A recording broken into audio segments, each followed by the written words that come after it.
Hey everyone, welcome to the first photo department episode of 2019. This is being recorded on New Year's Eve, so it's not 2019 yet, but by the time you see this, it'll be 2019, so that's exciting, right? 2018 was awful, but I learned a lot, which is great. It's always good to have learning experiences. My housemate is in the bathroom right now. This episode, I'm drinking some tea that I've made here. It's turmeric, lemon, a little bit of honey, and cayenne pepper, and that's literally it. I had like the worst, most awful, debilitating flu over Christmas. I was at my friend's house with his family and all of our friends Christmas Eve, and we had dinner and hung out, and then that night I got a fever, and then the next day, Christmas Day, I woke up on the verge of death, and then I've been slowly recovering ever since. I have yet to recover. My sinuses are crazy stuffed, so that's probably why I sound like this, and that's why I'm drinking this crazy tea. It's actually really, really good. The cayenne pepper is like,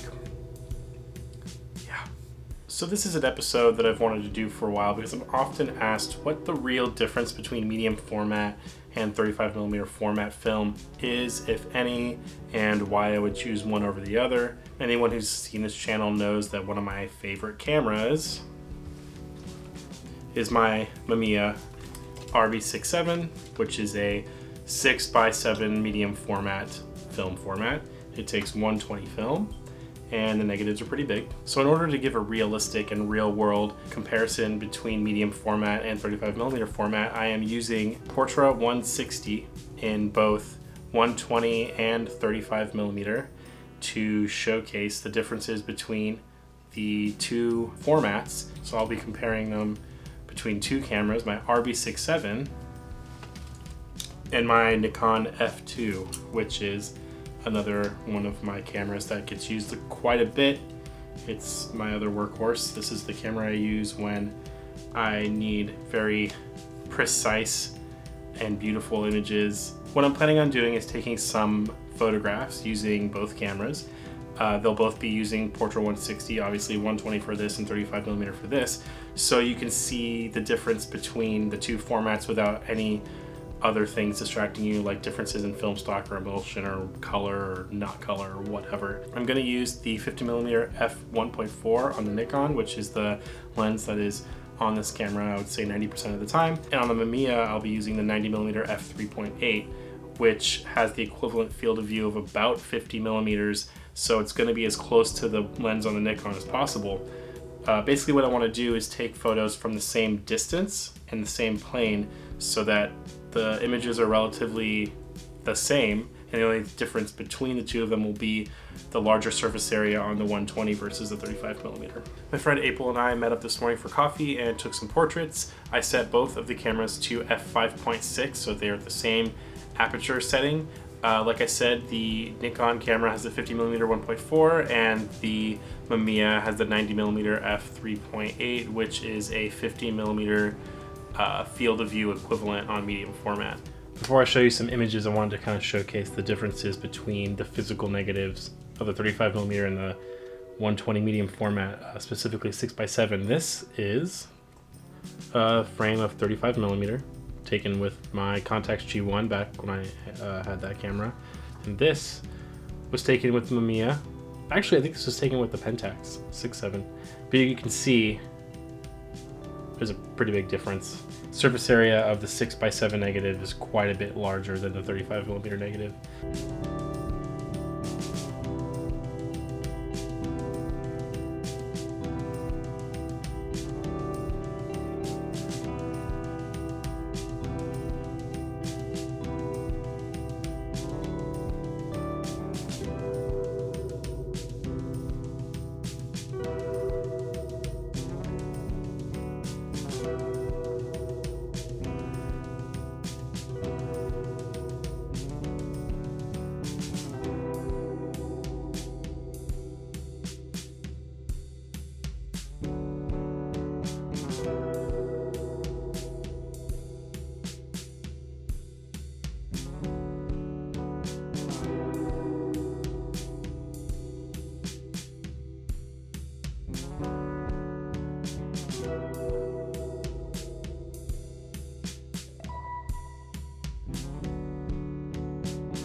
So I got them as close as I could together in order to get the same field of view on both of them. I wasn't perfect, and this, like I said, this is not a scientific test. It's not perfect. It's just meant to kind of give you a roundabout comparison between these two cameras, so you can see, you know, what the medium format look kind of looks like, and it's a way to see the difference between the depth of field at the same equivalent aperture on different formats. You can really see in these images that the 35mm images, the depth of field is a lot larger at the same aperture than it is on the medium format images. And that's kind of part of what gives the medium format images their medium format look. And it's really interesting to see them side by side like this. That doesn't mean one's better than the other. I think that 35mm and medium format have very good uses, and I use them both for lots of different things. And I think that it's just up to the person who's shooting the images to figure out what works best for them and what they want to use. Thank you guys for watching. I will have all of these images up on my website blog for you to look at if you want to see the high-res versions of them.